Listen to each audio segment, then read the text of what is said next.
నమస్తే, welcome to my channel. నా పేరు సంధ్య. అందరూ ఎలా ఉన్నారండి? బాగున్నారా? నేను కూడా చాలా బాగున్నాను. మనం కార్తీక మాసంలో విశిష్టంగా కార్తీక సోమవారంలో మంచిగా పూజ చేసుకుంటాం కదండి. ఈ రోజునైతే నేను ఇంట్లో ఇలా అయితే పూజ చేసుకున్నానండి. ఇంకా శివ పూజ చేసుకుందామని ఇలా మంచిగా రెడీ చేసుకున్నాను. ఈ చిన్న శివలింగాన్ని అయితే నేనే తయారు చేశానండి. పసుపు ఇంకా వరిపిండితో భలే అనిపించింది నాకైతే. మీకు ఎలా అనిపించిందో కామెంట్ చేయండి.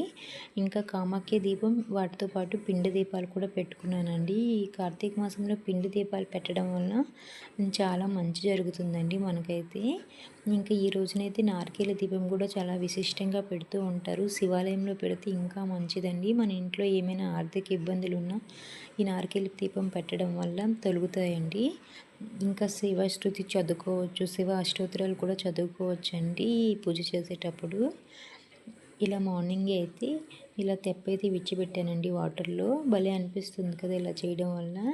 ఇంకా తులసమ్మ దగ్గర అయితే ఉసిరి దీపాలు పెడదామని ఇలా తయారు చేసుకుంటున్నానండి ముందుగానే. ఇలా ఉసిరి దీపాలు పెట్టడం వల్ల కూడా చాలా మంచిదండి. కార్తీక మాసంలో ఉసిరికాయలు, ఉసిరి దీపాలు దానం ఇవ్వడం వల్ల చాలా మంచి జరుగుతుందండి. ఇలా తులసమ్మ దగ్గర అయితే పెట్టుకుని దండం పెట్టుకున్నానండి. ఇంకా ఈవినింగ్ టైంలో ఇలా మంచిగా ముగ్గు వేసి దీపాలు అయితే ఇలా వెలిగించుకున్నానండి. ఇంకా ఇంట్లో మొత్తం ధూపం అయితే ఇలా వేసానండి. ఇలా చేయడం వల్ల నరదిష్టి అనేది ఉంటే పోతుంది. Thank you for watching.